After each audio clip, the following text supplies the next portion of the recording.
Hello trainers, and welcome to another episode of Pokéology, a show where each week I talk to you about the biology of Pokemon based on the research that I have found.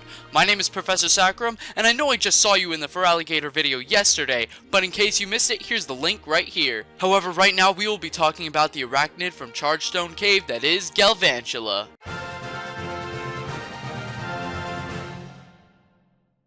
Like always, we will be asking the following questions when we look into each Pokemon. What does it look like? What does it eat? What makes it special? Where do I find it? And how do I train it? Now, if you've watched the show before, you'll notice that a question is missing. That is because today, I am replacing it with the question, how did it come to be?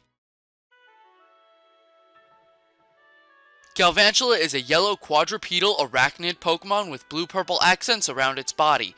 Galvantula's body is made up of a head and abdomen. It has 2 forward-facing eyes with black pupils and 4 smaller eyes on its forehead going in a 2x2 pattern. Galvantula has 4 legs, each having a blue spike protruding from the bottom to make up their feet. On the back of Galvantula's lower abdomen, we see the hair sticking up at the end. This is due to the amount of electricity in Galvantula's body making the hairs all around stand on end. Finally, Galvantula have 2 mandibles that grow from under its head. These mandibles are so strong that they are able to pin down prey as Galvantula shoots webbing to wrap it up. Galvantula are more so insectivores than anything else. If you're not sure what an insectivore is, it is a carnivore that eats insects. Because Galvantula are larger and need a lot more nutrition than their pre-evolution Joltik, Galvantula will usually eat anything that falls into its web that's smaller than it. Since Galvantula's web is electrified, any prey that falls into it gets slightly stunned. And then Galvantula hold down their prey with their mandibles and either paralyze it or wrap it up in more webbing so that it can inject it with venom that is capable of melting the prey's insides, which Galvantula will then drink. However, Galvantula are also satisfied with eating any berries or electricity it finds. Also, usually bug types are hunted by flying type Pokemon, but since Galvantula is also an electric type Pokemon, it is capable of hunting and protecting itself from other flying types. More commonly though, if you do see a Galvantula hunting a flying Pokemon, it will usually either be a Pidove or Ducklet. Now you're probably wondering what this is. Well, for a brief explanation, I'm going to be talking about the origin of this Pokemon, the Pokemon that it is related to, and how the environment changed this Pokemon. Every now and then this segment will come up, so this explanation will only happen once. So to start off, Galvantula and its pre-evolution Joltik are closely related to Ariados, Spinarak, Skorupi, and Drapion. Now let me take a moment to explain that Drapion and Skorupi are arachnids as well. This is the one thing that makes them related. They are arachnids. But the question raised is, how did they become what they are now?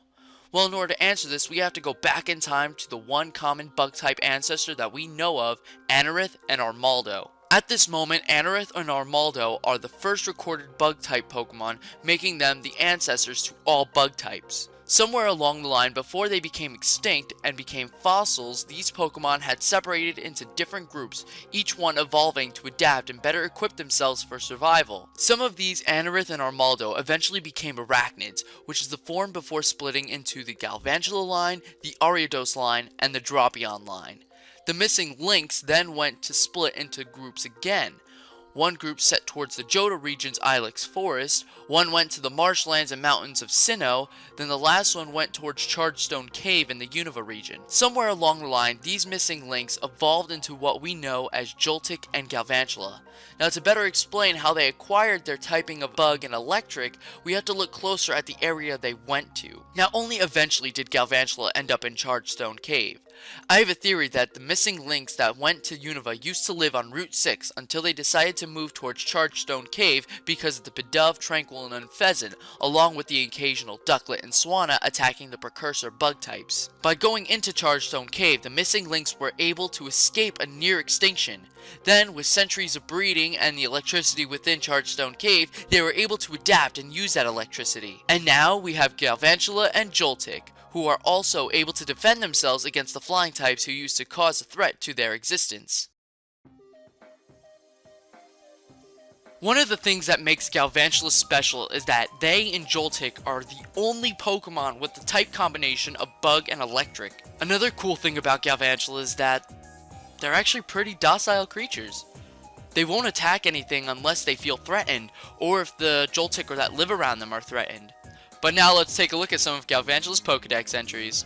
When attacked, they create an electric barrier by spitting out many electrically charged threads. They employ an electrically charged web to trap their prey. While it is immobilized by shock, they leisurely consume it. It creates barriers from electrified silk that stun foes. This works as a weapon as well as a defense. Well, due to Galvantula being extremely dangerous, the international police have advised all authorities on Pokemon to not reveal the locations to them right now. However, if you do want to get your hands on a Galvantula, you'll have to go to Chargestone Cave and find a Joltik, then level it up to 36 where it will evolve into Galvantula. But I will warn you now that if you are looking for a Joltik in Chargestone Cave and you find yourself surrounded by them and there are some big webs around, you've probably wandered into a place where Galvantula are. If that's the case, I would suggest that you turn around and walk away. Now let's get to the part you've all been waiting for. The first thing you're going to want to know about Galvantula is that it is a bug and electric type Pokemon, meaning that it is weak to fire and rock type moves. However, Galvantula resists electric, grass, fighting, and steel type moves. Next, you'll need to know that Galvantula has access to either one of three abilities: Compound Eyes, Unnerve, and Swarm. Compound Eyes raises Galvantula's accuracy by 30%. Unnerve causes the opponent's Pokemon to not use berries in battle. Swarm increases the power of bug type moves by 1.5 times when Galvantula's HP falls below a third. The first set I'm going to tell you about is probably what you'll see more often nowadays. Make sure that your Galvantula has a timid nature and the ability Compound Eyes. Then give it the Focus Sash item to hold and spread the EVs 252 Special Attack, 4 Special Defense, and 252 Speed. Then give it the moves Sticky Web, Thunder, Bug Buzz, and Hidden Power Ice. The next set is more rare to find, but it's still pretty effective. Again, make sure that your Galvantula has a timid nature and the ability Compound Eyes. This time, give it either the Life Orb or Choice Specs item to hold, and keep the EV spread 252 Special Attack, 4 Special Defense, and 252 Speed. Now give it the moves Thunder, Bug Buzz, Hidden Power Ground, and either Giga Drain or Volt Switch. And there you have it, Galvantula, the electrifying web slinger. Well, that's my show for today. That's right, there will be another episode of Pokéology going up tomorrow. So remember to subscribe to the channel so you can catch tomorrow's video as soon as it comes out. But before you leave, remember to give this video a thumbs up if you liked it, and to leave your friend code or a suggestion for a Pokemon you'd like to see on the show in the comment section below.